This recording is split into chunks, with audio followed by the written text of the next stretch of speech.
When I see a Celtic, I go right off my head. I just can't get enough. I just can't get enough.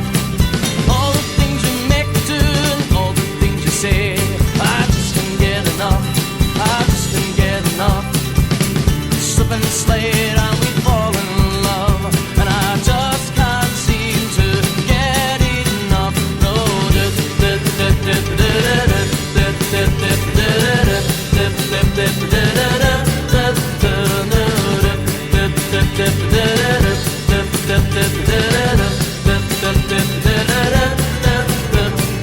When I see a Celtic, I go right off my head, and I just can't get enough. I just can't get enough. All the things you make me do, all the things you say. I just can't get enough. I just can't get enough. Slip and slide and we fall in love, and I just can't seem to get enough.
No. Of Celtic.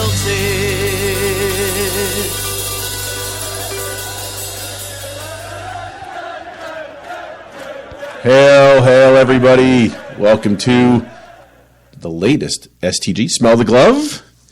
And, of course, today, as we just said a few minutes just talking before we got live, today was a good day. Today was a good day. It's a great way to end the weekend for us. I know some of you are off to the pub. I know the ball boys are going to go ahead and download this tomorrow. They're off to the pub. I wonder why. Chris, you there? Any idea why they would be off to the pub on a Sunday at 6 o'clock at night?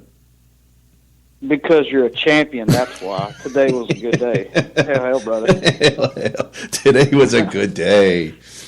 I was going to say, we should have had that song. No one got shot. Today's a good day. Oh, and by the way... Today was a good day. I love it. Exactly. Today was a good day. So we're going to have Rev join us in a few minutes, and I know Paul is running around with the... Rev, you're there. Hey, Rev. Hail, hail, brother. What's up? You snuck in on How you doing? I'm doing good. So did you watch the game today too, right? Can't miss it. Yeah, no. Yeah. You guys don't get the joke. What happens is we have a running, probably 300-page running Twitter account that our Twitter private message that we have that basically is who's listening, who's not listening. Don't tweet me. Do tweet me. Do tweet me. I'm in the cone of silence, which some of you guys have seen. Sean Brennan actually go into the cone of silence and turn off his Twitter and then watch the game and tweet live as he's watching the game back. That, he doesn't know the result. And Rev, you do it every now and then. I know Chris, you do it every now and then. Paul does it quite often because of the hours that he works. I can't handle that. I don't know about you guys. I don't know how you can not just want to see the score. It's difficult. It takes some discipline. It does. It really is difficult to be in the cone of silence. But oh no, I can't do it. I'll get the notifications on whatever my watch or my phone or whatever, but I can't go back and rewatch the game. Hell no. I can't do that either. I have to know if I know it's over. I gotta know what's going on. I know. It's my ADD kicking in. I can't take it either. But anyway, so it's a good day. It was a very good day. The question I have for you guys, obviously, if you listen to this, you know that the final score was 3-0. But you guys, easier than you thought it was going to be? Yeah. Yeah. Came in there like Ice Cube gangster style and just strolled them. I mean, quite honestly. Okay. Okay. I mean, gotcha. Look at. I mean, just look at the total possession.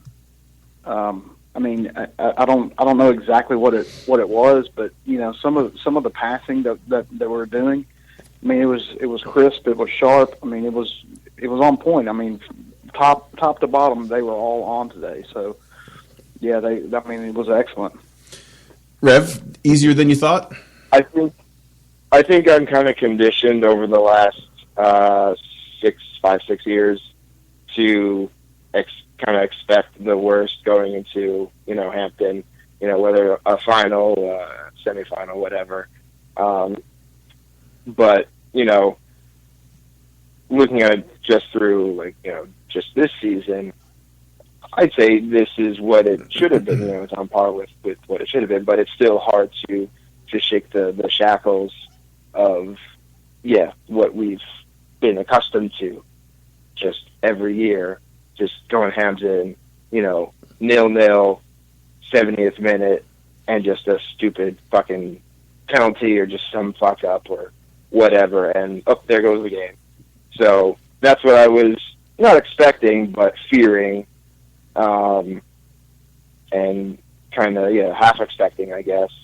But then once Rogic got the goal, I'm just like, okay, game on. This is it. This is how it's going to be. Right. But I wasn't expecting a 3-0. I was expecting maybe 2 or 2-1, you know, something like get tight towards the end. Yeah, it's weird, isn't it? It's a lot easier than I thought.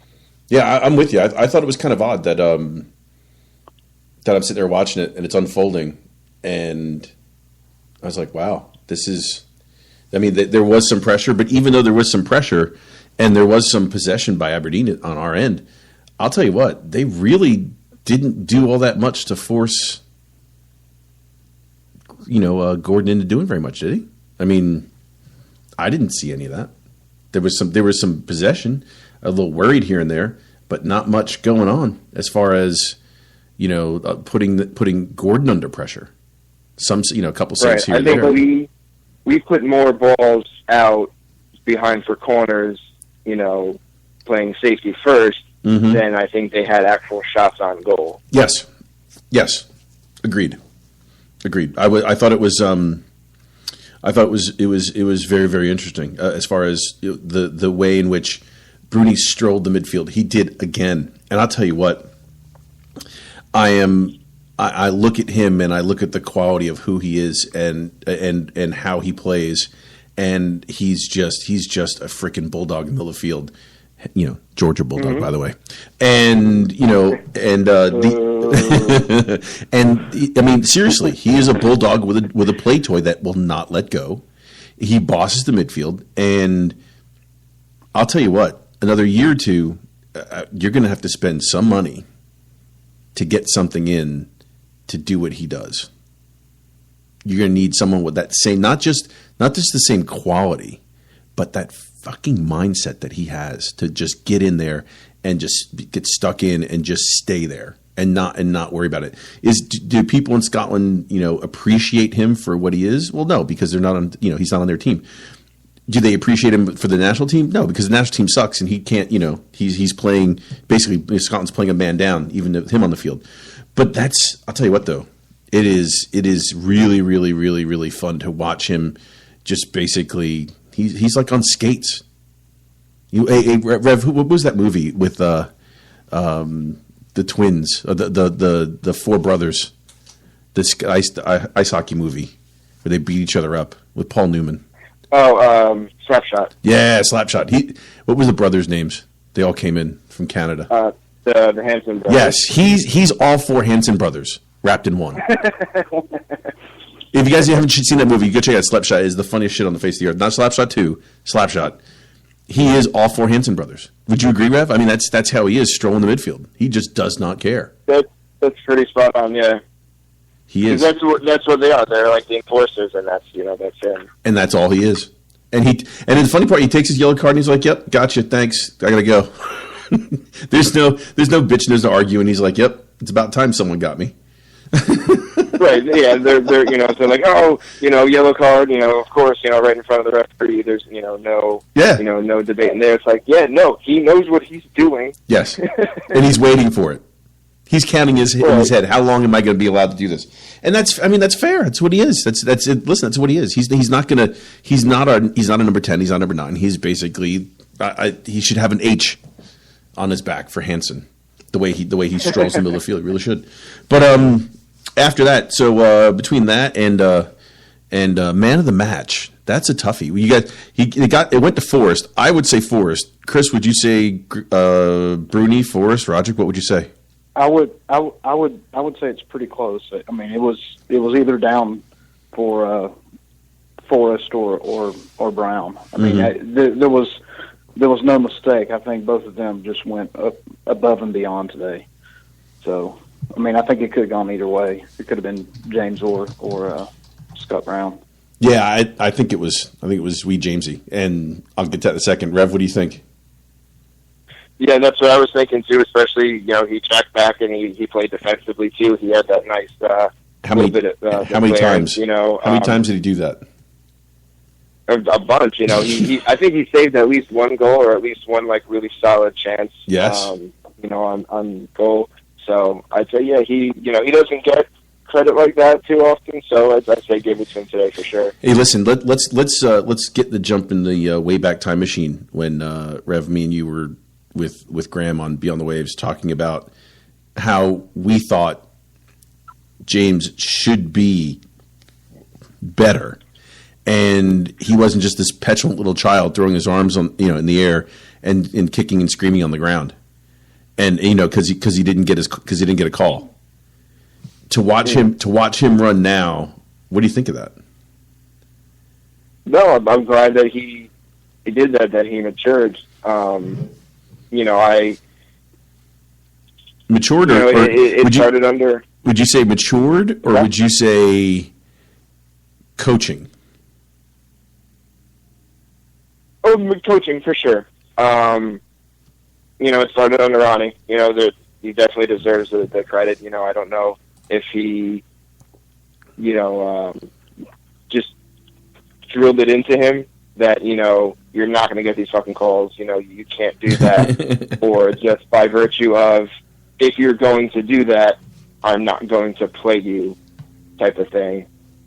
And by him not being played, that he learned his lesson that way.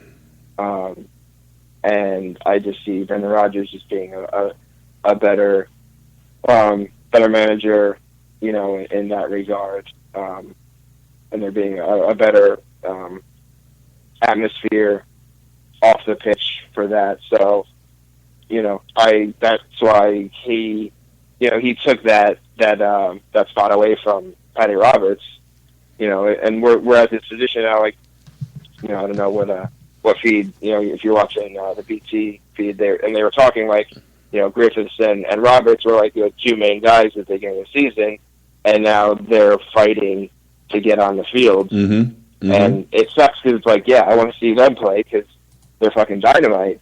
But at the same time, it's hard to, to really say, you can't really get Dembele and Forrest off the pitch right now the way they're playing too.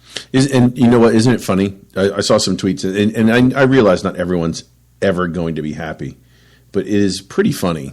People bitching about, it looks like Dembele's really not up for it today, just because he didn't get chances.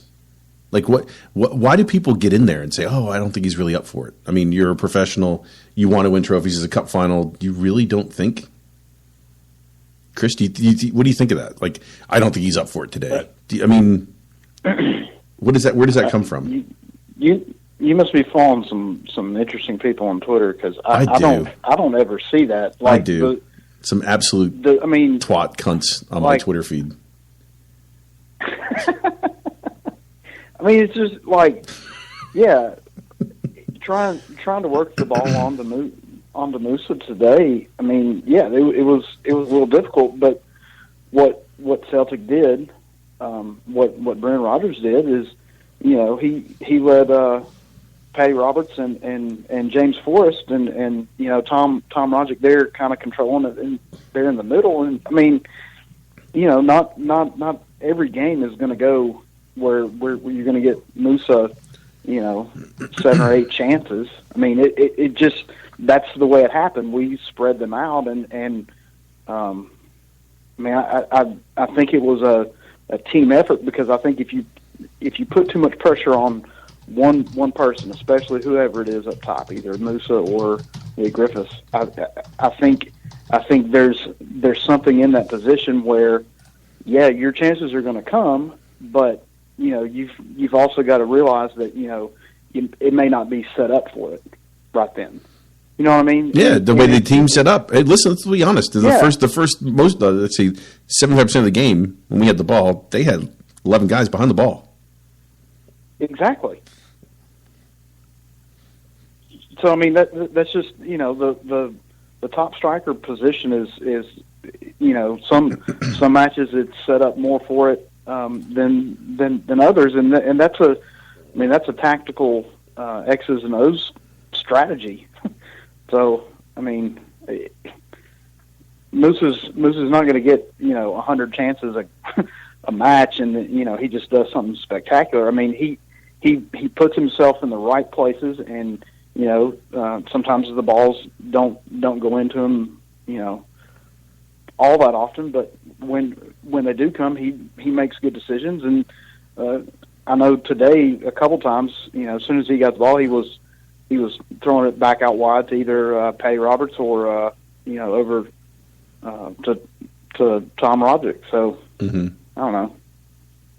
You know what I mean? No, I totally understand. And especially if the other team, if they're gonna put him in double coverage, you can't really go and give him the ball, because he's always going to have 2 guys on him. So what are you going to do? But by doing so, his role then is going to free up someone else to be open. Exactly. So he may not be scoring goals, or at least taking shots to score goals, but his role then is to allow someone else to be open to take those shots. So he's still playing a part, which is still an integral part, and he's a team player. But it's just not being on the score sheet, and that's still okay. He's still a team player. Yeah, he is a team player, and he he buries his PK. And the question I have for both of you is, when was the last time you've ever really felt, as a Celtic fan, ever really felt at ease over a PK? How long's it been? Ever? It's been a minute. It's been a minute. Listen, let me take you not in the way back time machine, but in the back time, in the backwards time machine. Remember who was taking our PKs? Bruni? Yeah. No, yeah. Yeah. I was down, I was past 9 fingers onto like 2 or 3 toes worth of fingernails chewing, going through that shit. Watching him take PKs. Holy fuck. Yeah, I know exactly, right? But I mean, we had, it was crazy. Kate, Chris Commons took them, he took them well. And then, Bruni for a while. But Jesus Christ, man. Oof. He's as good as it's going to get coming right there from the spot, which is good. But as far as man of the match, I got to go Jamesy. I really do. I know the first goal, Rodgick may have finished the goal off, but Bruni's tenacity in the middle of the field to go ahead and win the ball back and then kind of make a pass off of a deflection. I don't call it we'll call it a pass for calling it a pass stick. But the finish was great. But Bruni winning that ball in the middle of the field and getting the ball to Rodgick was the goal. The finish was perfect, but that was the goal. But Forrest taking the ball, taking everyone on, taking him to the right foot, and then absolutely just blowing that up. in the back of the net was just another thing. But his ability to get back in the last probably 2 or 3 months has been a big change, watching him compared to what it's gone on the last 4 or 5 years, and watching him consistently get back and then work back, and then not petulantly, as they would say, across the pond, throw toys out of the pram. I don't see that from him now, and he's beginning to fulfill some of what we really thought was going to happen 4 or 5 years ago, and it's fun to watch. It's fun to watch him now, and I know there's a lot of people that hated him, but Rev, if this is what Brendan can do to somebody, I'm going to ask you this only because I just want your opinion on it, because I know you watch this more than anybody else that I know. Could he do that to Darlington Nagbe? Could he transform Darlington to that type of player and thought process? That's a good point. How old is James? He's 25. Yeah, Nagbe's right there. Yeah. 26, yeah. Right? He's 26? Yeah, he's 26, I think, going on 27. Yeah. So, yeah, because if you had told me, say, last year, mm-hmm. I would have said, okay, that's about as best as, Forrest is going to get. Like, he'll maybe get a little bit better, but he's peaked. He's plateaued. He had the raw talent, the speed. He got had some bad injuries. He's not going to be able to transform that and get any better. Right. And that's it. He's that's it. But you could say that about Jamesy too, couldn't you? I'm sorry? You could say that about Jamesy too, couldn't you? Well, for the way he had. Okay, got it. Okay, I thought you were talking about Nagbe with injuries. Yeah. No. About Forrest. Got it. But what we've seen with him, over the past year, especially the past few months, no, he's definitely found this extra whatever, and if that's come from Brendan Rodgers, then what I think and I've tweeted because people have been asking me, and you guys are asking stuff. So I, from what I've seen with Portland's in the other conference, so I've only seen them a couple times a year, really once a year.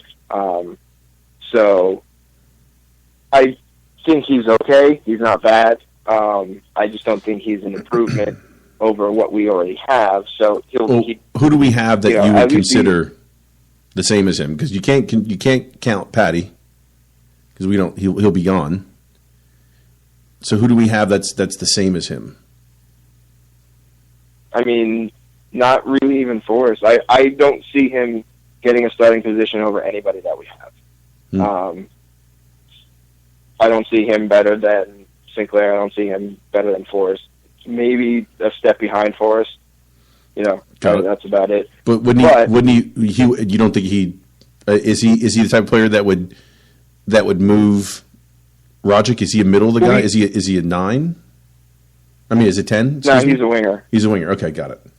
I don't watch him, so I don't know. So, he's like that, kind of what you say about Forrest, where he's the race up the side, and maybe not as much as James used to be, but kind of get fouled and kind of fall down looking for the foul, looking for the penalty kind of thing. Okay, so after Sinclair and Forrest, with Patty moving on, right? Yeah, he'd probably be third on that, but it wouldn't be a huge drop off. It would be pretty like for like. Got it. But you raise a good point now. If what Brendan Rodgers can do with James Forrest and turn him around and get have him dig a little bit deeper. If he can do that with him, maybe he can get a bit more out of Darlington Nagbe. It's possible. So you think that's a pretty much a done deal? I don't know. I don't know anything about it. I've just seen it. He tweeted out about it, that he was there. I mean, that's cool, all that stuff. I just know him because he was in the U.S. national team and then said, well, if I'm not going to go play, then I'm just going to go ahead and not show up in October. And then Klinsman pulled the Klinsman and just basically, dicked him around for a little while. So, that's about all I know about him. So that's all I know about him. I've only seen him, twice on the national team, 3 times? That's it. Mm. And then I want to say with Portland, he's since 2011, he's played, I think, over 150 games. He's only scored maybe 25 goals, right, which isn't too terrible, as a midfielder. Mm-hmm.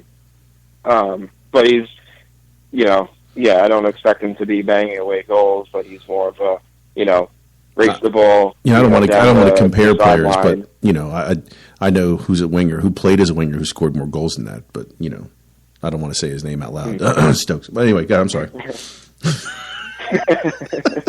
And yet another Anthony Stokes reference makes an appearance. Did that slip out? I'm sorry. I mean, don't get me wrong. I'm always going to be a fan of Anthony Stokes, but is it time to let it go? Is it time to let it go? You could probably make another 3 or 4 references this year. and then we're gonna have to move on, and everybody's gonna have to take a deep breath, realize that he's no longer at the club. But no, I'm not saying he's at the club. I was just saying. Oh yeah. No, I got you. I wasn't saying it's a good thing or a bad thing. I'm just saying it's a thing.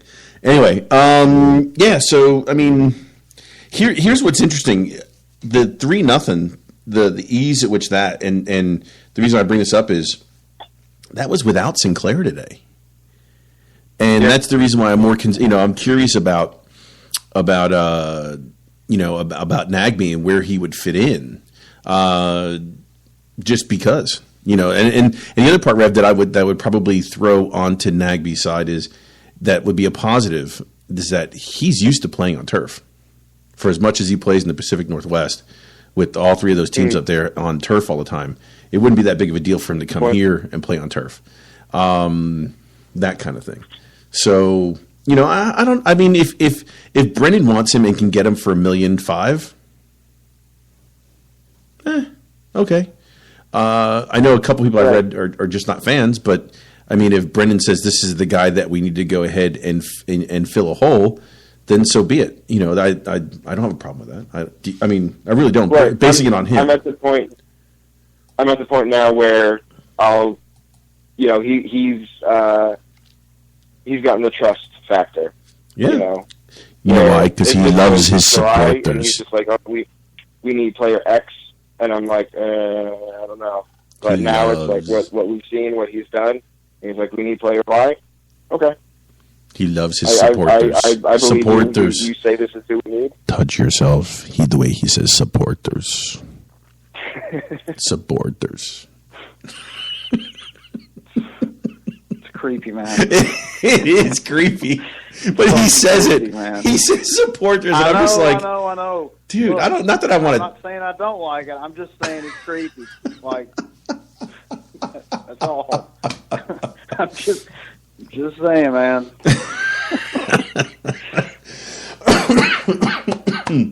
Oh man, that's pretty funny. So, with that, I have a quick question for you guys. The 2-0 against Barca, because we haven't talked since then. Surprised? Not surprised? Glad it's over.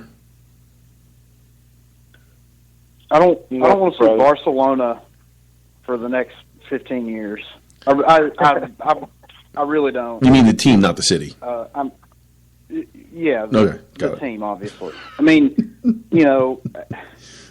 is it a decent result for the team to go out there and lose 2-0? Hell no. But it's just, I mean, they're fucking Barcelona. I mean, so you can't be that upset with the amount of money that they've got in that squad. So I mean, that's literally the best team in the world.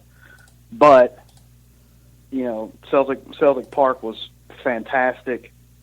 The team, I thought, played well. I mean, it didn't go our way. So I mean, it sucks, but That's what it is. Right. And don't forget, one of those was a penalty too. So really, yeah, which to be honest, after like the first time I saw it, I was like, yeah, that was clearly a penalty. But when I saw that other picture and when Suarez had him in the armbar. Suarez, grabbing Izzy in the armbar, and then making the foul happen. Yes. I mean that just typical fucking bastard shit. But yes, because I was wondering if you guys would give me a jog on Yaldi for my hashtag. Neymar is a diving cunt. Neymar is a diving cunt. Okay, I was just giving you. So you go Yaldi for that hashtag. Yeah, Yaldi. And I will also say that Suarez is a diving cunt. Suarez is Isn't that crazy? Isn't that crazy? It's like they don't need to play like that. And it's funny because what we didn't see. We've watched 5 Champions League games, and in 3 of those games, we've seen none of that, and they've been enjoyable to watch. The 2 games against Mönchengladbach and the game against City, none of that shit took place. That's right. None of that shit took place. Then we watched Barcelona and fucking laying on the ground, diving around, and Neymar, picking on Lustig. And I'll tell you what. For as much as Neymar has talent and has the ability for him to do what he does, I'm waiting for someone to literally replace his head with a ball one day, and just literally just be done with it. Just fucking just take him out and say, you know what, I'm tired of this bullshit. And just literally fucking break him in half and be done with it. Say, yeah, stand over him. Yeah, that was me. I'll take my 2-game suspension. Get up. I thought Lustig was going to handle that for us, but And you know what, Lustig, and I'll say this about Lustig: he's more of a man than most men I know, and more of a gentleman than most gentlemen I know. The way he acted and the way he dealt with that. Because when Neymar came running up his back, he could have pulled a Neymar and laid there, like when Bruni tackled him 3 years ago, and laid there and cried like a little fucking bitch that he is, and then got Bruni the red card. He could have laid there and then taken him out. Just laid there and then got up and said, "Oh, what happened?" He could have done that twice. He could have done that twice. You know what I mean? He could have done it the first time. He could have done it the second time, and he didn't. I saw Neymar play with Santos in 2010. They were the first team. They played a friendly to open Red Bull Arena, so it was like New York versus Santos and stuff. And even back then, so he was like young kid. I think he came on as a sub even. And just in like the first couple minutes, I'm like, who the hell is this kid? Like, he's such a little bitch. Like, I just knew then. I'm like, this guy he's just a whiny little brat. Mm-hmm. He doesn't have to be. He doesn't have to be. And that's the part that kills me. And so my question to you is, even though, and I saw this on Twitter a little while ago, that Barca congratulated Celtic on winning the trophy. I was waiting for someone else to come in and say, get a room, you two. Are you still surprised at the level of Celtic Barcelona love amongst the fans? I think that Celtic Barcelona love went out the window with their shenanigans at Celtic Park on Wednesday. I mean, because those were the tweets that I saw. The tweets that I saw were like, "I hope this ends the Barcelona Celtic we're all one bullshit." Now, I mean, political leanings aside with Catalonia or whatever, I think the team realizes that, like, look, that's our competition, right? And as supporters, I think we have to be respectful of that. Meaning, like, okay, for example, against Borussia Mönchengladbach, there was some of that, like, hand holding, like, yeah, we're all good. But kind of after that match ended, it was like, hey, we respect you. We have a good time. There's no hard feelings. Blah blah blah blah blah. Yeah. But all of the feelings got left at the door, and we went and played the match. Whereas I think this Celtic Barcelona love that's been growing for however long, I think some of that finally has kind of died out. Like, look, that is our competition. We're going to be playing the match. We're going to play it hard, but we're going to play it fair. And if Neymar's going to dive around and roll around like a little fucking bitch, then you need to call it for what it is. And you know, that's not respectable in the eyes of you know, a team that says like, hey, we have some friendship with you. Like that, you're doing a disservice when you do that. So I just hope that all that kind of stuff just kind of dies away, and we all realize that, look, you don't have to be an asshole to these people. You can be friendly to them, but during the match, you know, that's our competition. Well, what do you expect to happen when you play the same people, the same team, you know, every year, and you see the same people in the stands? But no, I agree. Like, on TV, they were showing, game wasn't even over, and it was like, you know, 85th minute, and they're showing people, you know, in the stands, like, walking over and exchanging scarves. Yeah, that part's cool. And I'm just like, that part's cool. No, I have. You know what? I have no problem with that. I really don't. I don't have any problem with that. No, I don't mind that. But I'm like, it's during the game. I'm like, you do it outside the stadium, do it at the pub or something like that. Like Game's over. No, like that, I don't care. No, yes, I know it, and you know, effectively, but I'm like, the game, like, you know, the final whistle did not blow. Like, at least, you know, wait for that. You know, I don't know. That just kind of like got me a little bit too much. So I just got a tweet from Davey Boy, Big Daddy Pedro 67. He put a poll out early this week. Let's face it, no one's beating these two. So ball bag of the week is between Chris Boyd and Neymar. Neymar 63%, Chris Boyd 37%. So yeah, that's basically how it goes. Neymar's a little bitch. Hashtag Neymar's a little bitch. So that's them. I just wanted to play a little fill in the blank. Neymar is a cunt, little bitch, ball bag. Yeah, it works. Making it personal now. Yes. Ooh, you went deep down that rabbit hole. Nice. Yeah.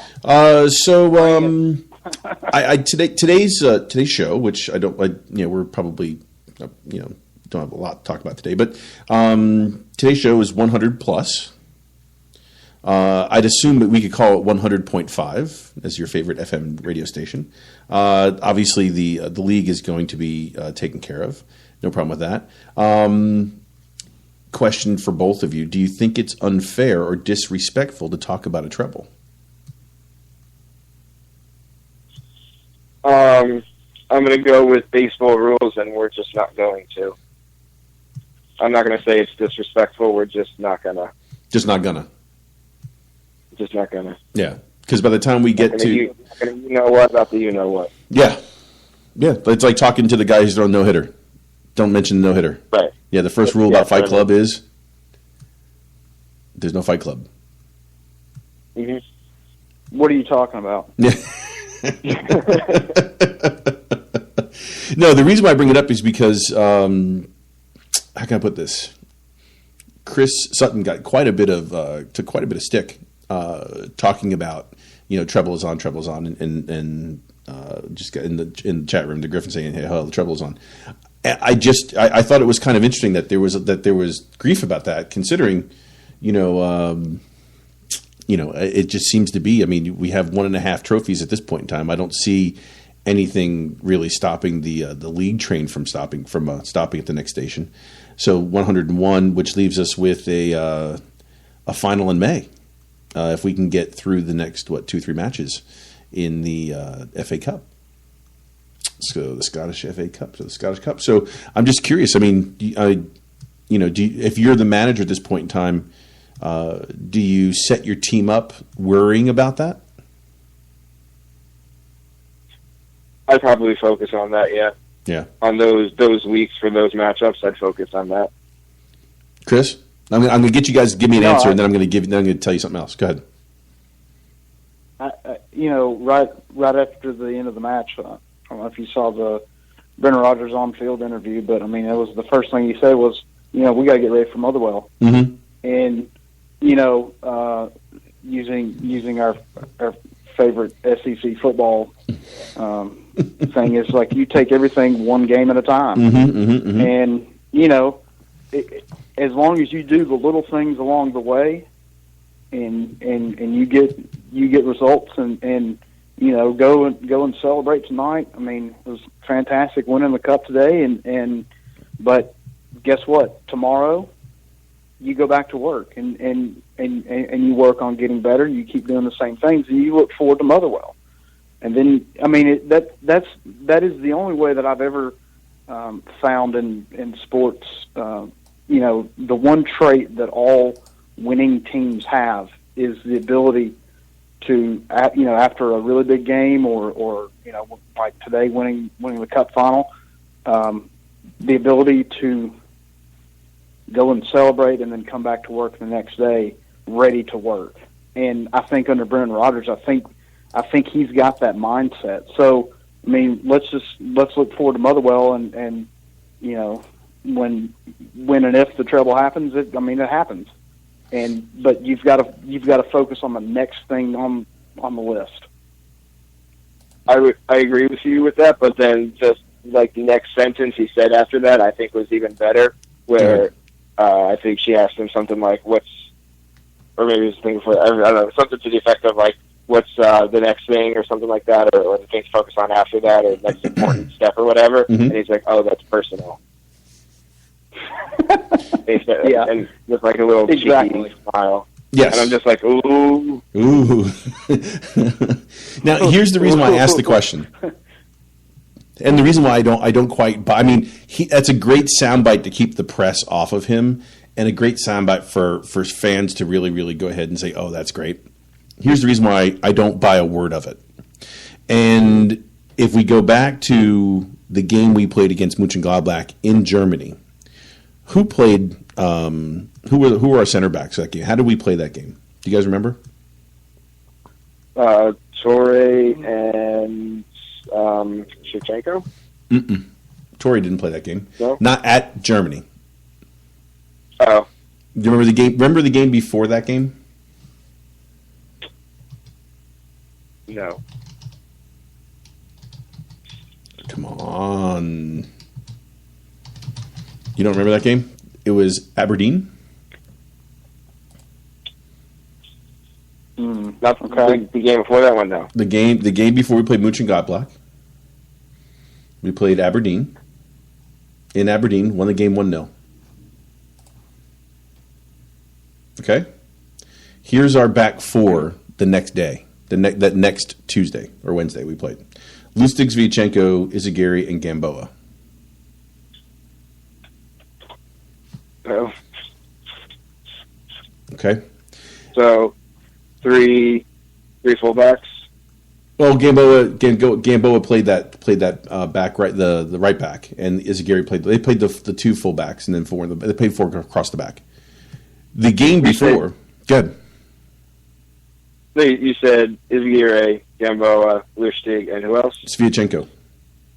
Yeah. Okay. Right back. I mean, I know Lustig played center back back in that game. Yeah. Okay. Yeah. The game before that, when Celtic played at Aberdeen, it was Lustig, Simonovic, Sviatchenko, and Izagiri.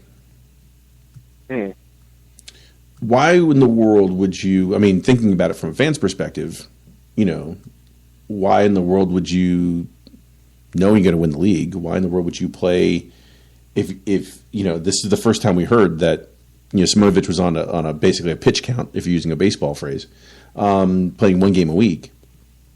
Why in the world would you play him against Aberdeen when you should really have him against Mönchengladbach if the whole idea is to progress? You know what I mean? That to me, I think explains everything. There's no such thing as, I mean, Chris, I agree with you. The SEC terminology and the commentary is we take it one game at a time, blah blah blah blah blah. I get that, and that's great for TV coverage, and that's great for being as boring as shit. I get that. Here's the thing. Well, it's not, dude. It's not boring as shit. If No, you take things one but he's one game at a not. time. But he's not. There's no. This is a chess match where you're playing a move, and I honestly believe that you're playing a move 3 or 4 moves before you have to play it. That's the reason why he's saying, "Oh, I'm worried about this." I don't buy that for a second because there's. I mean, let me ask you a question: before you went into play, before Celtic went into play Mönchengladbach in Germany, and you're playing Aberdeen? Let's say you're playing Aberdeen on a Saturday. Are you more worried on Friday about playing Aberdeen or playing the Champions League? Which one are you more worried about? I mean, me personally. Yeah. Well, I mean, the next match for me, and I guess that's what I'm saying is that my mindset and the way that I've grown up thinking about playing sports is that the next game is just as important as the one you just played. It's not true, though. Regardless, that's not true. But that's inherently not true. The league, you're going to win the league. If you win that game against Mönchengladbach, you have a chance to have European football and millions more dollars after January. Yeah, no. I know what you're saying, but and maybe that's just me being naive to think that the next time I get playing time that's the most important game. But I think the key thing here is that as professionals, Celtic are professional enough to say, look, they're going to put in a performance at Aberdeen and then go to Germany. Mm-hmm. I mean, and but if you know you only have a player, but here's the thing: you know Torre's not fit. That's the thing. You know Torre's not fit, and then you come to this point where you have to play Sviatchenko either against Aberdeen or Mönchengladbach. You mean to tell me you take that you don't worry about Mönchengladbach, you only worry about Aberdeen at that point in time when you played Ross County on the Wednesday before? Nah, man, that's not how it works. He's got to be playing this game ahead of time, and that's the reason why I find the conversation about him and what's coming up next and worrying about the other thing. I don't buy it from a chess perspective as far as he has to play a move now, knowing that a play is going to be coming up, 2-3 weeks in the future.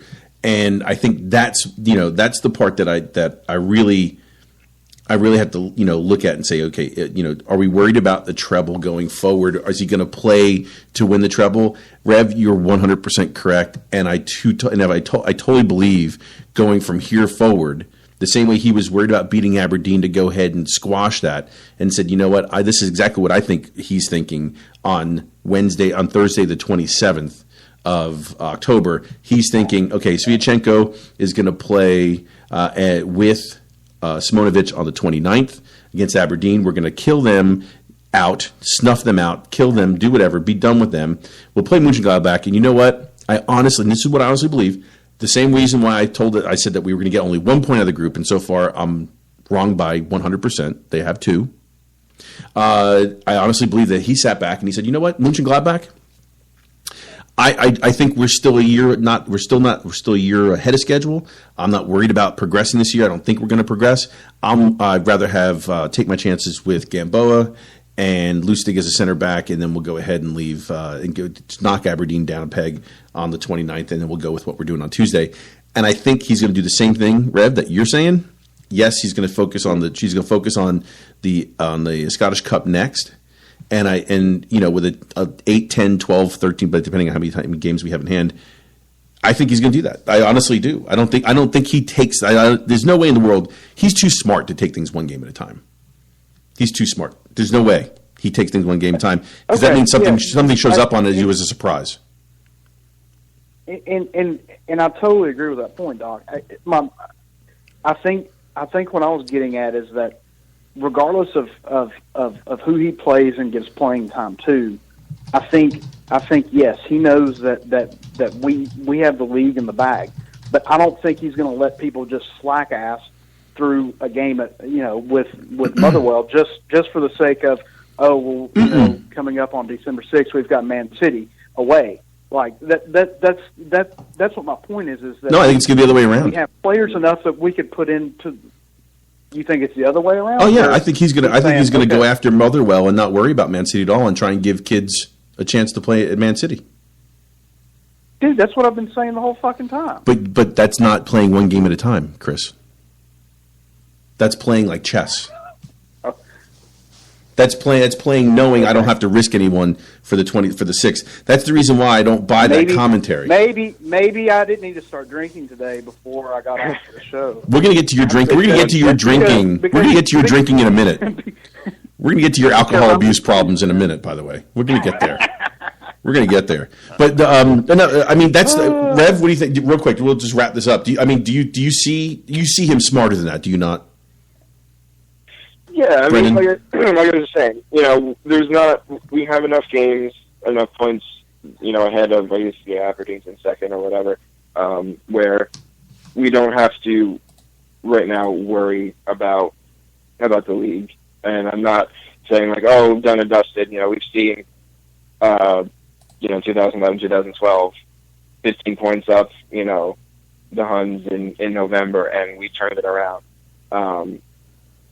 So I'm not trying to gloat and say it's done, it's in the bag. I know we still have to work on it.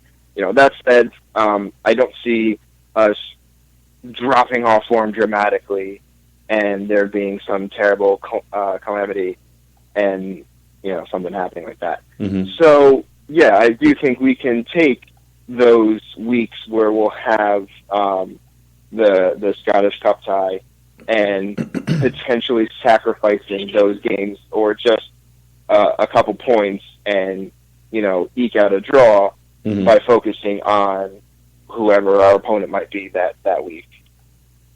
Yeah. In the cup tie. Yeah, he's got to play this ahead of schedule.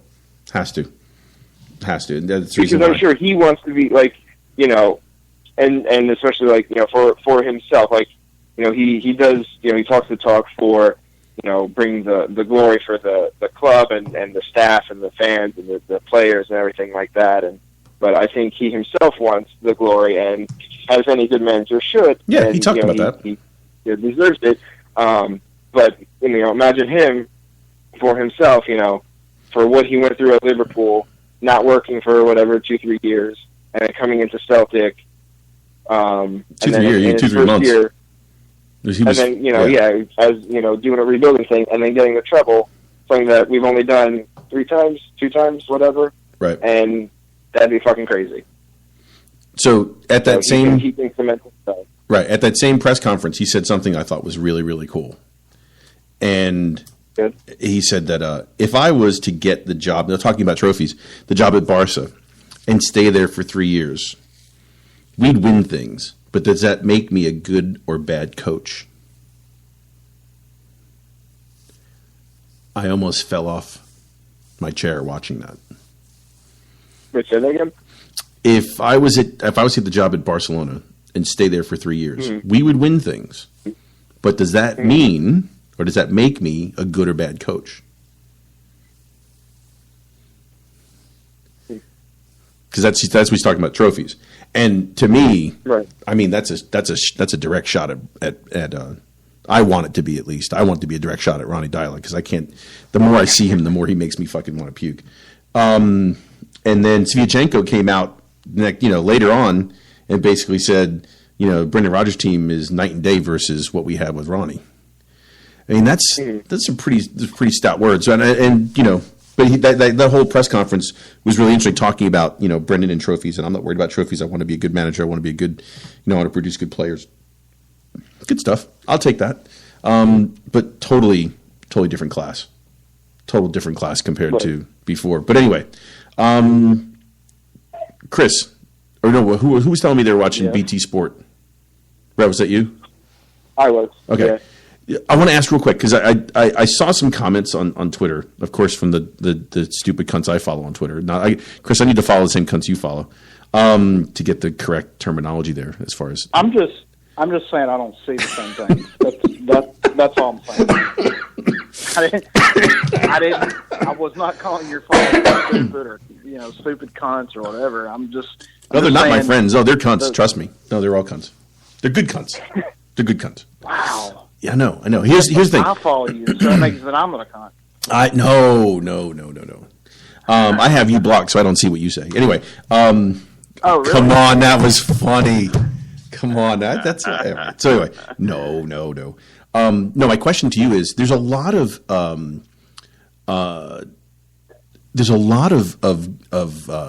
shit throwing at McGinnis right now, and He's a cunt too. yeah, no. I get that, but here's the thing: in the U.S., we don't get any pregame or postgame, and the pregame or postgame we do get on Celtic TV is rehashed reruns of the shit they produced earlier in the week. Very little on Celtic TV is on live TV is actually new stuff. The question I have for you is: do you think, like sitting here watching him rage during the game, I don't have a problem with? I mean, if I was the coach, I'd be raging lunatic, also trying to get calls from my team. Do you think that has more to do with a little bit more of a back history, and the fans here in the U.S. may or may not actually see it that way? You think? I mean, am I off base thinking that? Really?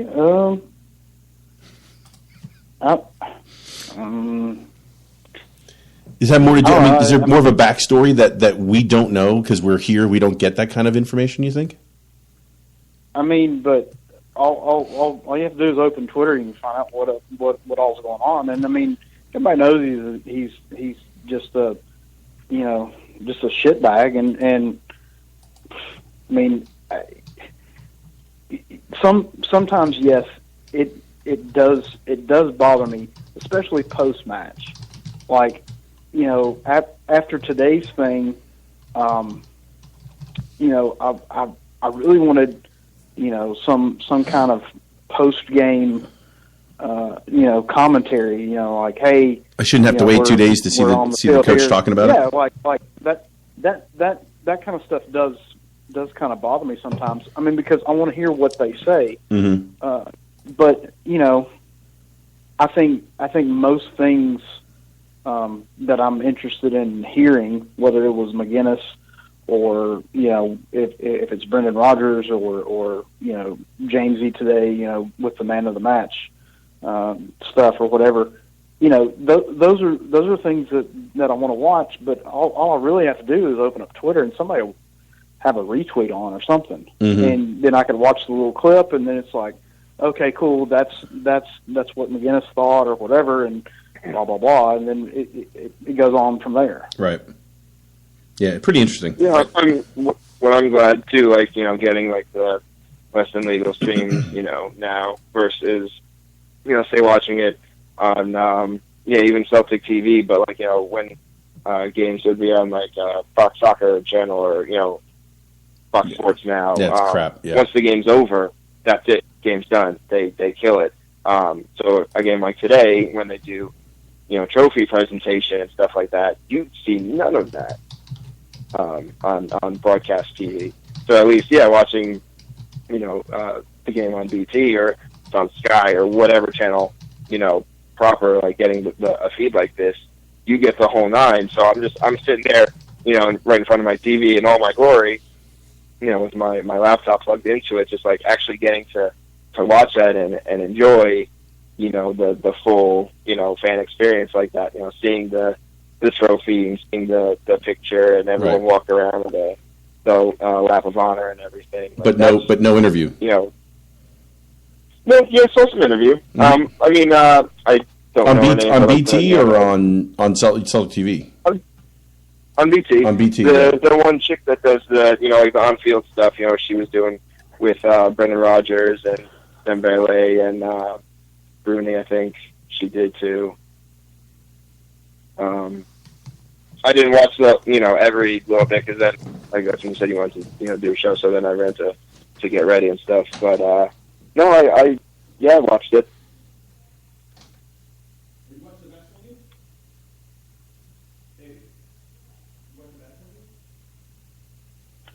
Dead air. da-da, da-da, da-da.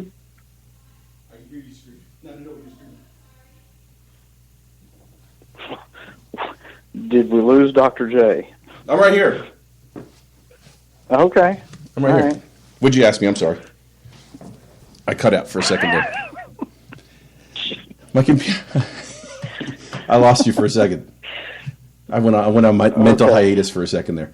No, I just I just find it interesting because we don't get as much coverage, but I'm really interesting to find out. Apparently, Christopher says in the chat room here, he says there's a guy on YouTube who goes by Jinky who puts up all the post match stuff. I'd love to see today's post match because it's a lot of BT stuff I don't get to watch, and then on Mobdro it's hit or miss whether or not you actually get a decent link. But today Mobdro sucked, by the way. I tried to watch the pregame. I just said fuck it, and I had to listen to whatever. Don't even get me. Yeah, during halftime, I went to go make coffee and stuff, and I pulled up Mobdro so I can go downstairs, and it was just choppy. I couldn't go more than 10 seconds straight. Yeah. What did you watch it on? VIP? No, through Reddit. There's a soccer stream subreddit, so I just pull that open. People. It's just on Reddit, really? For whatever game. Yeah. Oh, cool. It's just our soccer streams, and then for pretty much any that's St. Pauli games, stuff like that. Anything I'm looking for that I can't get on regular TV. Oh, I love this. Look at this guy's. Okay, go to YouTube and you search Jinxie, Jinxy Johnstone, Jinxie Johnstone on YouTube. Go to YouTube and search this channel. Oh, total subscription here. Love this. This is awesome. Thanks, Christopher. This is good stuff, man. Oh yeah, perfect. Pre-match interview, post-match. Fuck. Well, I didn't know this guy existed. I love it. All right, I'm keeping that one. That's good stuff. Anyway, so we've been on for an hour. I promised we wouldn't take more than 45 minutes. Anything else you guys want to say? Oh, we had that 1-0 game against Killy, which was good, right? Rev, did you see that one? Which game? The one we beat Killy 1-0 on Friday. Oh, yeah. That was good, right? Another chance for the SFA to try and fuck us playing on Wednesday and then coming back playing Wednesday and then Sunday. Or let's say Wednesday, Friday, Sunday. Right? No, Friday. Is that right? International break, Friday, Wednesday, Sunday. Yeah, that's them helping us. That's how they call that helping us, I assume. Helping us play on a Friday after, because no Izzy, left back of McGregor. Woo! That was good stuff. Oof, man. But I'll tell you what, though. Rev, the best part about the Killy game? Mm-hmm. Hanging out with the Honey Boo Boo in Athens. Oh, yeah. Right. Oh, yes. Apparently. HQ. Yes. We had Tank with us. Sean Brennan was with us. That was good stuff. So Sean drove down from Philly, picked me up in Florence, South Carolina, and then we drove from Florence. Which is absolutely insane. Yes, because he made it back that day. Yeah. He left Philly at 1 a.m. Was it 1 a.m. or 3 a.m.? I think it was 1 a.m. Yeah, I think it was 1 a.m. And then got to me at 10 o'clock in the morning in Florence, right on I-20 and 95, and then we drove another 4.5 hours from Florence to Athens. Sat down, and the first thing we did was crack a beer. Yeah, crack a beer, and then one of many for the last for next 36 hours. 36 hours of drinking, and basically, I think we stopped for how long, Chris? For a couple hours to sleep there for Saturday morning, so we could get down to the tailgate. But then it was crack open more beers, and then that lasted until the wee hours of Saturday night, Sunday morning, and then up early. Get a couple more hours, and then they drove back. Yes, it's insane. I was like I was fine when y'all got up in the morning and because you had a substitute teacher for your show on Sunday last week. I did. I was not feeling as well as I did when I woke up, but it may have been that I was still drunk when I woke up. So. But we got Chris. Chris, we did get Sean a good example of what goes on in the South. Oh yeah. The taking him to eat some greens and some barbecue and some good barbecue, getting into some soul food, and then from every place we went, the beers were on point and the food was on point. I just hope y'all had a good time, because I enjoyed having y'all here, because typically I'm the only crazy son bitch running around Athens, GA with Celtic shit on my car and on my purse and everything. All right, so you guys, the reason why I brought this up is because if you haven't met me in person, you all, the people who have met me know I can be a slight prick at times, if not all the time. So if you can't figure it out from this show in general, the funniest thing was me, Sean, and Chris all went to the Georgia football game. They played Lafayette, right? University of Louisiana Lafayette. Yeah, Louisiana Lafayette. Yeah, blew them out. Had a good time.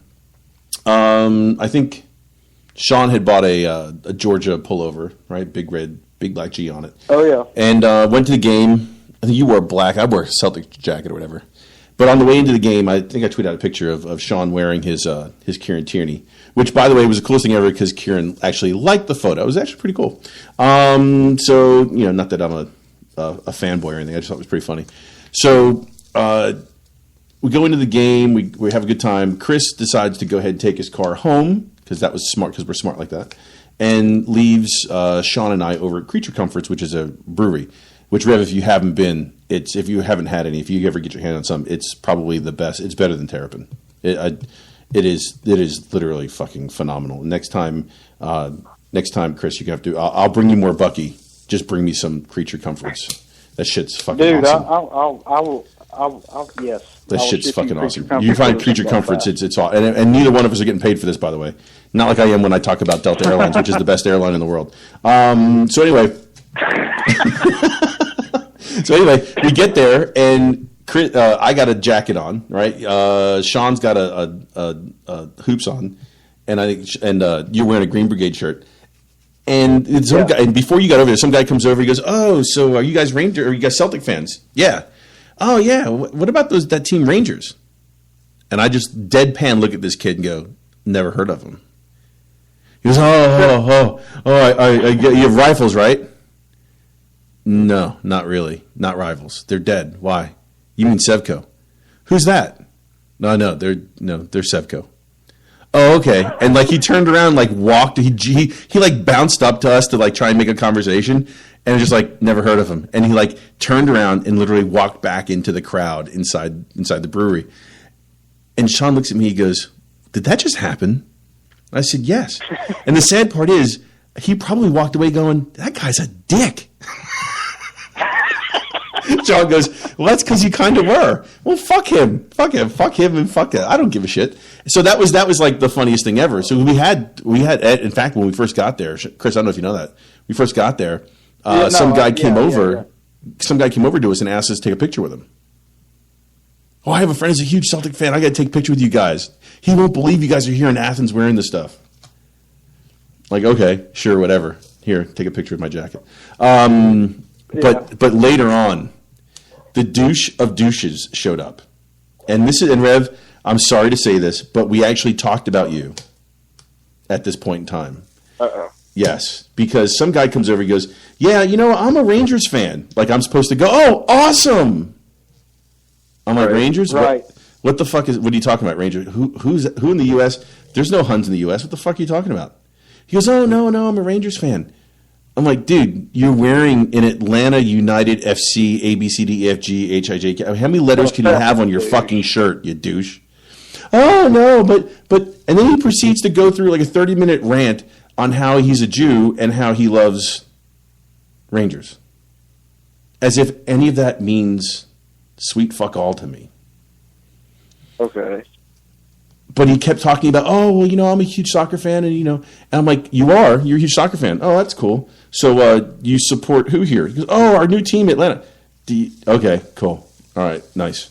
Listen, I'm all into. You're like who's your favorite player? Yeah, I know exactly. I'm like, listen, I'm a capitalist too, but you just got fucking taken for that fucking jersey. Sorry, man.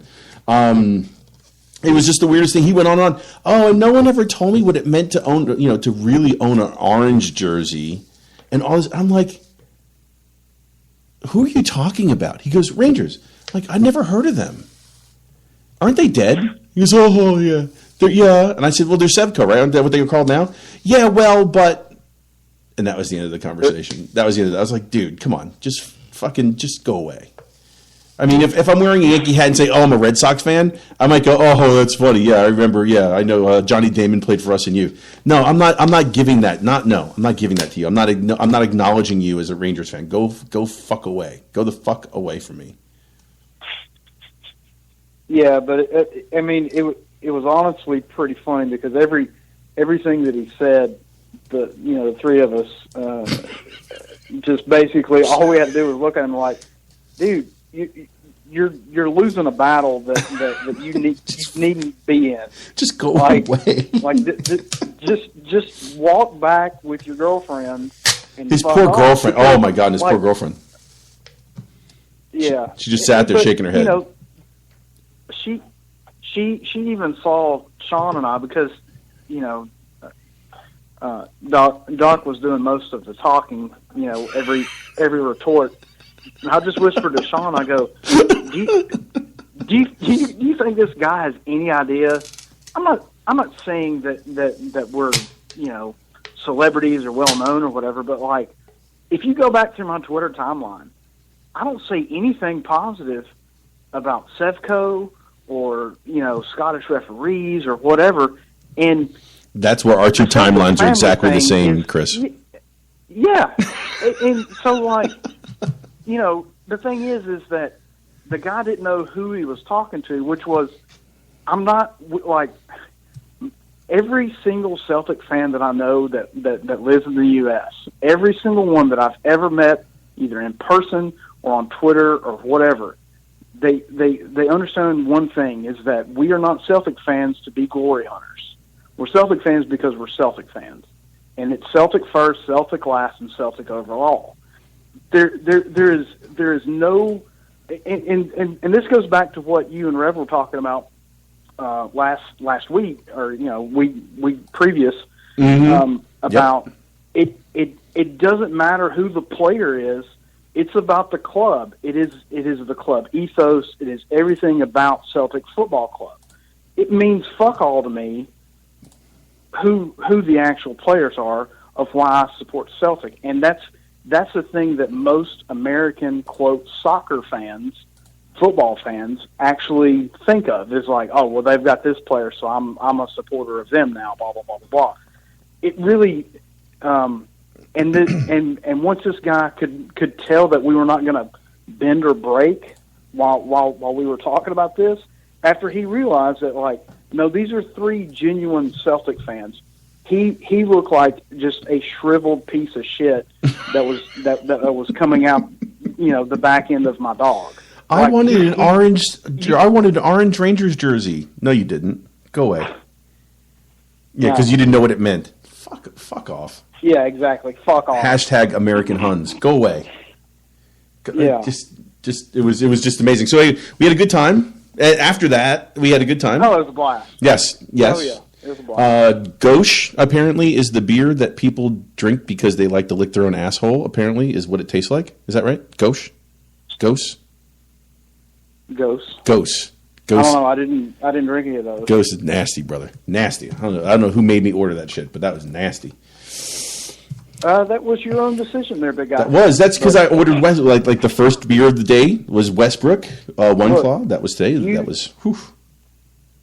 You went rogue where you didn't need to.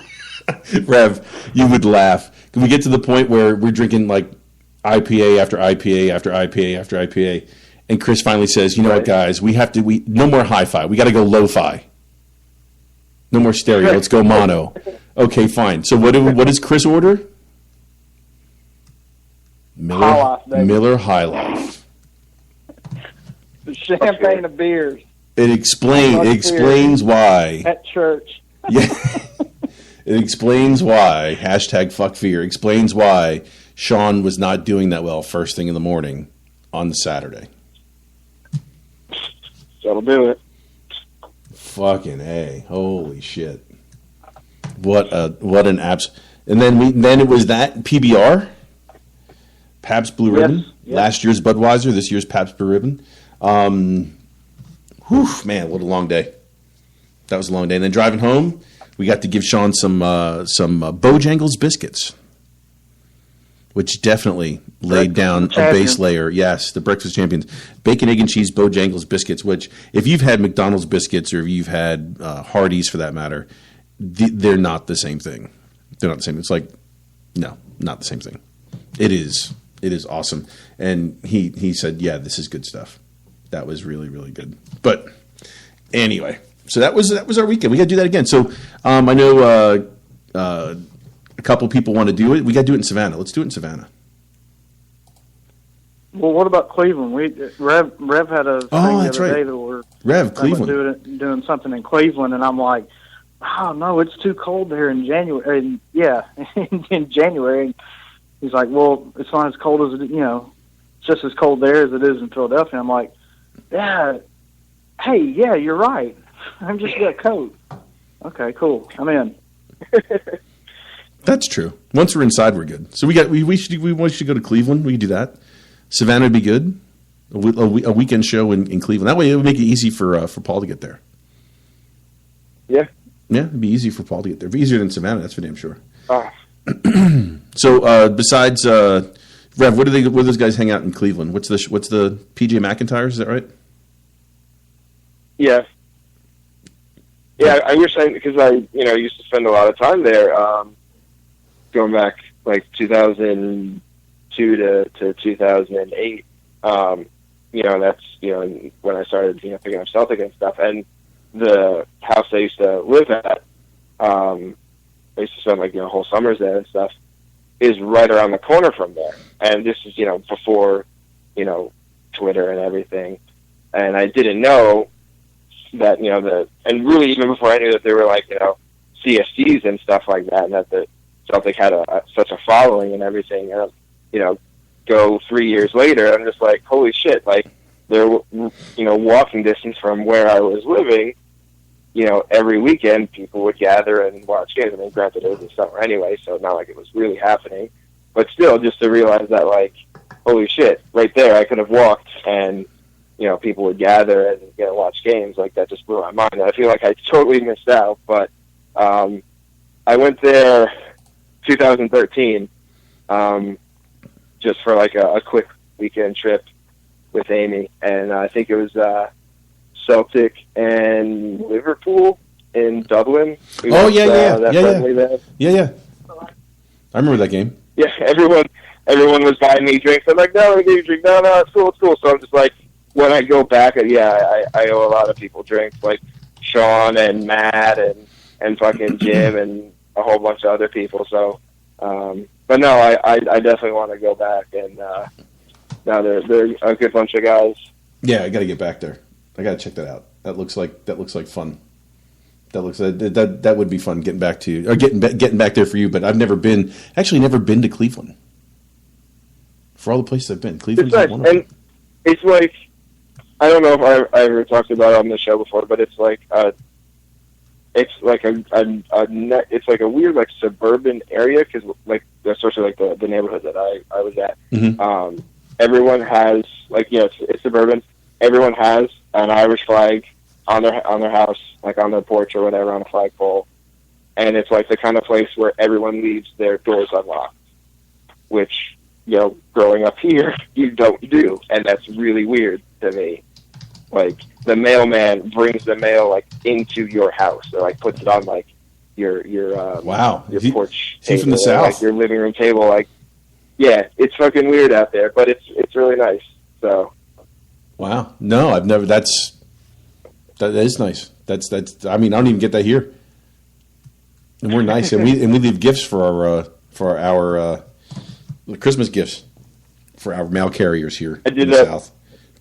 That one time, waking up at 11, 12 in the afternoon, hungover and stuff, and come down the stairs, and mailman was walking in the house and putting it on the living room coffee table, little pack of envelopes and stuff. He's like, "Oh, hey, how you doing?" And I'm just like, "What the fuck are you doing?"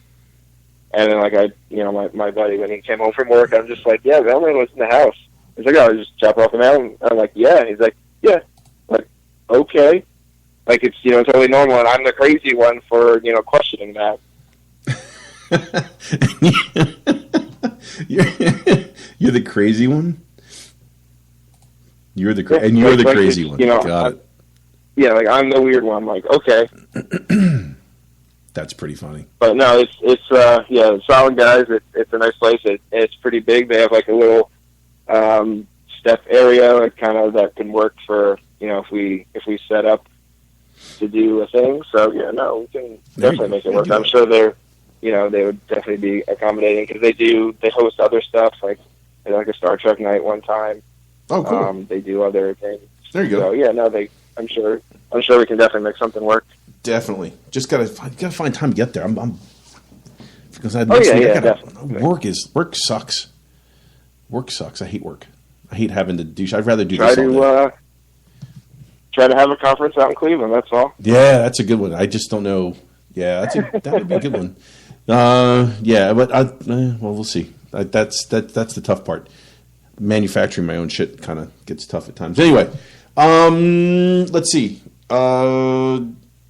We said 30 to 45 minutes, an hour and 20 minutes in. We did a good job. We wasted 90 minutes of people's time. I love this. Paul, wish you were, I know you're out with the Montreal CSC. Wish you were here with us. That would have been good. I'd like to go ahead and chat with you. But Chris, anything you want to add other than you're going to be okay for your show coming up in about an hour and a half, 2 hours, 5 hours, something? What time do you go on? Yeah, 5? Yeah.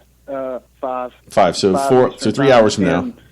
10 GMT. Yeah. There you go. So 5 hours from now on Spreaker, like you're listening to here, you will be on Celtic Dreams. There you go. Spinning the tunes on the wheels of steel. Get the revs on, driver. Get the revs on, driver. Exactly. Which is exactly it. That's exactly how we played it, listening to the revs. Or actually, take that back. Actually, we didn't listen to the revs when you were driving around. We listened to ska. Driving around Athens for a little while. I was trying to contain ourselves.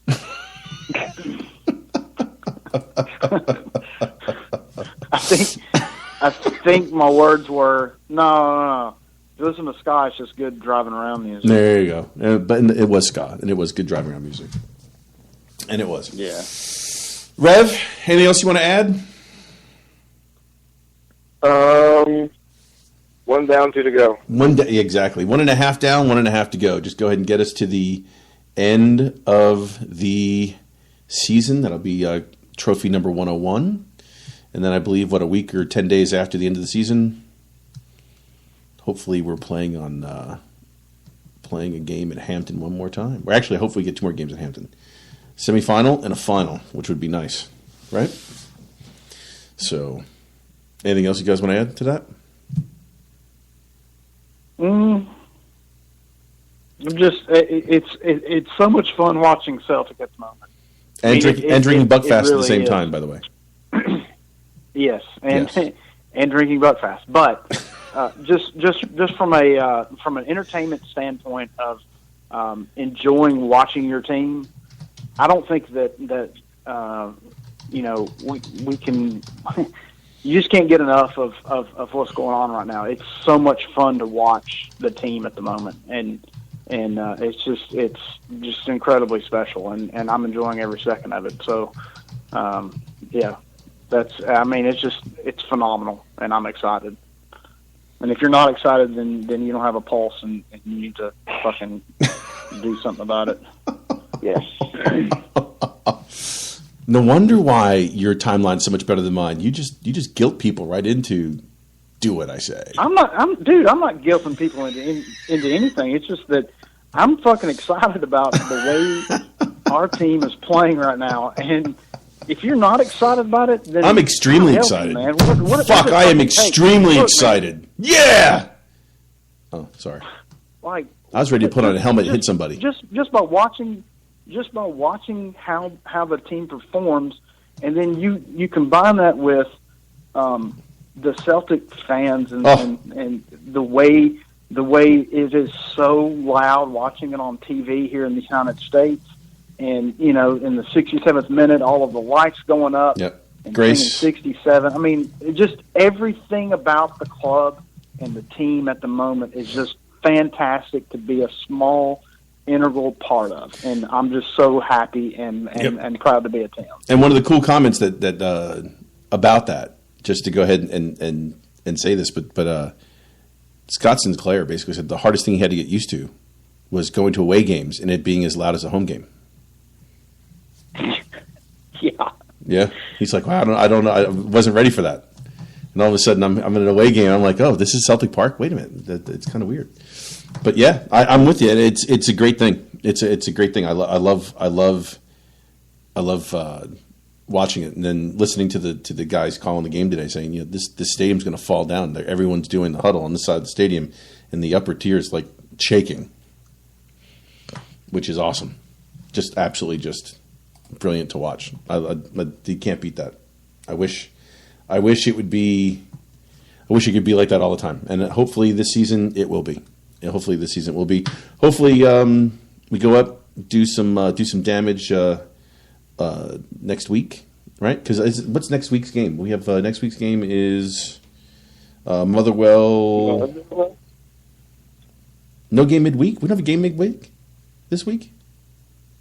No. Okay, that's a switch. Okay, midweek we'll play Motherwell, then City on the 6th. So Motherwell Saturday, which probably won't be on TV because it's Saturday at noon. Oh no, it will be on TV Saturday at noon. And then Manchester City on the 6th away, and then Thistle another Friday night game, and then Tuesday Hamilton, 17th Dundee, 20th Thistle, Hamilton the 24th Christmas Eve, 28th Ross County, and New Year's Eve. I don't know, some fucking whack ass group of people from the west side of town. But anyway, fuck them. Anyway, so and that's for you American fucking Hun, which we told you to listen to the fucking show, and now we're talking about you piece of shit. Anyway. Yeah, but he can't find us on fucking Twitter or anything, or at least he hasn't. No, he's probably he's trolling. He's trolling. Trying to catch me riding dirty. That's him. Fucking bastard. Fuck him. Fuck the Huns. Right. Fuck Atlanta United. Fuck the American FC, Huns. Exactly. Fuck them all. Atlanta United, FC, DEFG, HIJK, LM, all the. Can they have more names? Rev, can you talk to MLS, please? Can you talk to I'll MLS? do my best. Could you talk to MLS and have them fucking pull their head out of their ass?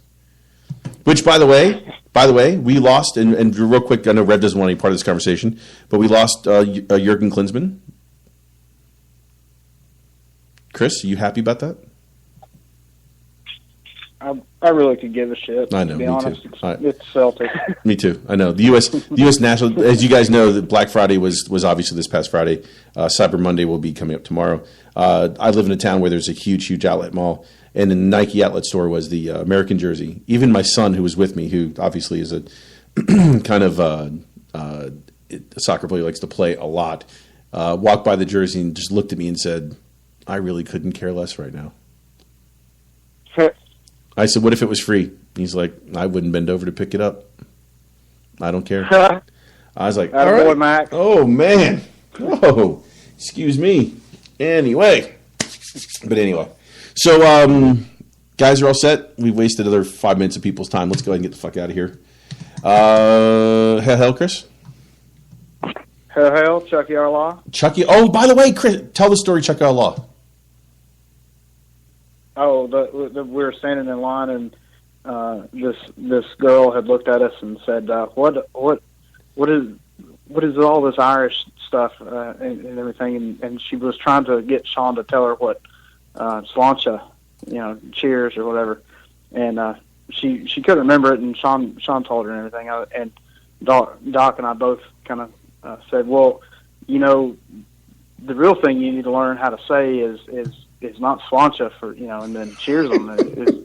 You know, you look at somebody and go, Chucky Allah. And they're like, well, what does that mean? We're like, it means our day will come, and it's a warm greeting between comrades or whatever. And she was like, oh, okay, cool. And then she started saying it. She was just like, Chucky Allah. Chucky Allah, I like that. So I'm like, all right, we're splitting republicanism throughout Georgia. I love it. Bring it on. Oh, fantastic, man. Fantastic. Dropping dimes everywhere. Real quick, I got to add to that. I don't think I told you the story then. When the 2010 World Cup draw, I was up in the old Nevada Smiths in Manhattan for the thing, and they had Rob Stone from ESPN landing on him, and they're making a big thing of it. And after they had, they drew us with England and stuff, so they were asking people like, their thoughts, and on getting and put in the same group with England and stuff. And they interviewed me, so they were asking like for our name and stuff to put it up and everything. So I said my name was Chucky Arla, and I spelled it out because I spelled stuff. So I did like the kind of Anglicanized, CHUCKYARLA and stuff, and that's what they fucking put up on TV. It's fucking amazing. Oh, it's so good. That is so funny. It's like, Chucky Arla. She's like, Chucky Arla. I'm like, Dad, fuck Slancha. Chucky Arla. She's like, okay. Yeah. Chucky Arla. And all of a sudden these three girls are like, Chucky Arla. I'm like, oh my God, let's get the fuck out of here before we start a fight.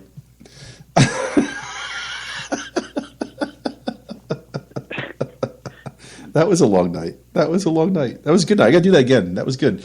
I just can't do it 2 nights in a row. That's my problem. Because I'm old. And exactly. Not good. And sleeping on a couch just doesn't. No, I can't. Didn't work out well for me. I know. I need to get an extra bed. Oh, no, you don't have to worry about that. I'm talking about me. I mean, when I was younger, I could sleep on the floor. That wouldn't be a problem. I'm just old as fuck now, and that's just how it works. I need to go ahead. I forgot to bring my air mattress. If I brought the air mattress, I'd been fine, but I totally forgot. Anyway. Anything else, boys? And by the way, as we get the fuck out of here, the picture of Bruni lifting the trophy was the absolute best, and then watching those fucks from the SFA and the SPFL stand behind them and just basically fake a smile. Mm-hmm. Just so you know, we know everything about you people. And just so you know, Chris, they can go fuck themselves. True or false? Yes. True. So, hello everyone. We're out. We'll see you guys next week. Take care, everyone. Have a great weekend. Hail, hail, and here's to 100.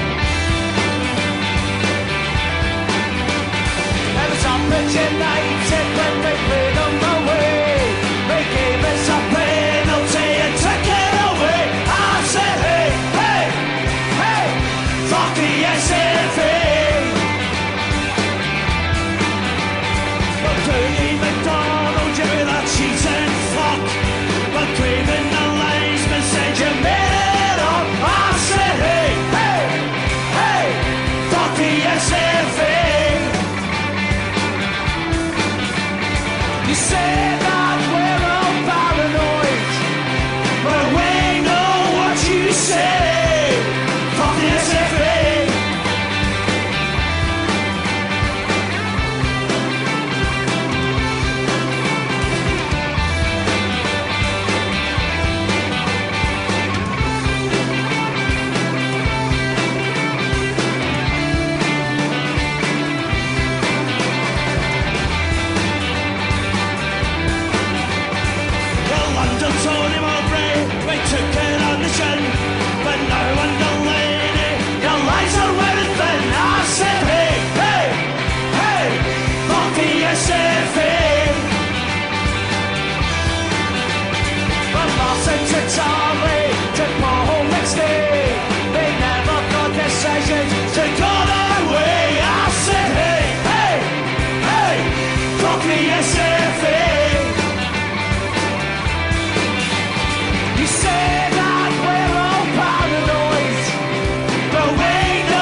Careful now.